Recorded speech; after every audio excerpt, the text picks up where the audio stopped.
What's up, YouTube? My name is Morgan, and I'm with Mindflayed Mondays. Today, we're going to be going over the next episode in our segment, DM Tips in Under 3 Minutes. Today's episode is going to be on combat. That's right. So let's get ready to swing some swords and cast some spells.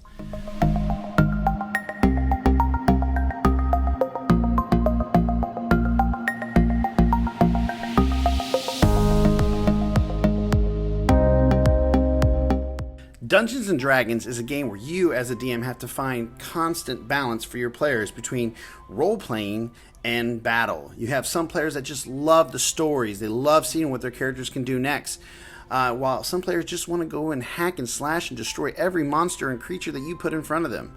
As fun as it is to slay dragons, combat can quickly become bogged down in a session. After all, D&D is a game where traveling for a week can take literally seconds, and combat that lasts for a minute can literally take hours. But this doesn't mean that your combat has to feel sluggish or like a roadblock between your story. Dungeon masters will often rush their combat, doing things like this. Okay, John, you hit the monster. Roll your attack. Okay, yeah, that's a hit. You do, all right, 8 points of damage. James, you're next. Okay, yeah, you hit. No, actually, that's a miss. Yeah, okay, yeah, you're done? Okay, Tom, your turn. Don't rush your fights, even if they are just a random encounter. Because honestly, when you rush a combat scene, you make it seem almost insignificant to you. And if you make it seem insignificant to yourself, your players are going to feel the same way. One of the best ways to sit there and ensure that your fights don't seem insignificant is to use descriptions of what your players do on their turn. And hell, incorporate them. Let them tell you what their characters do. It makes them feel more involved. It makes them feel like what they're doing matters. This will allow combat to not only become more visual, but it'll make it seem more important for your players as they go through it. And they'll become more excited about what they're going to fight next. Here's a great example. All right, you guys just saw John come over with his sword, bring it across the chest of the orc. It cuts in deep. The orc yells out loud, "Ah!" He looks angry as he looks at John, ready to cleave him in half.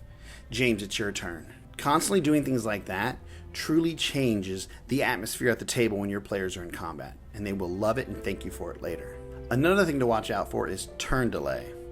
As a DM and you're trying to run a game, turn delay can be very taxing on your combat. Some players need a lot more time to figure out what they want to do for their turn, while others are just so distracted by what their other teammates are doing they forget to even think about their turn. So what I have found that helps is by telling my players who is up next, it automatically puts it in their mind that, hey, I got to start thinking about what I want to do. And it helps them get ready on their turn. It may not work for every player, but if you can get enough of them doing it, it makes a big difference in your game. So to quickly recap, don't rush your fights.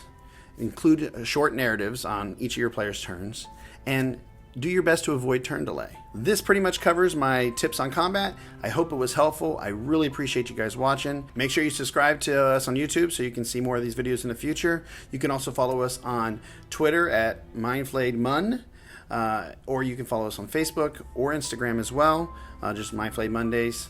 And if you check out the website, mindflayedmondays.com, you can find access to all that from there. Thanks again. I hope this was helpful. Have a great day.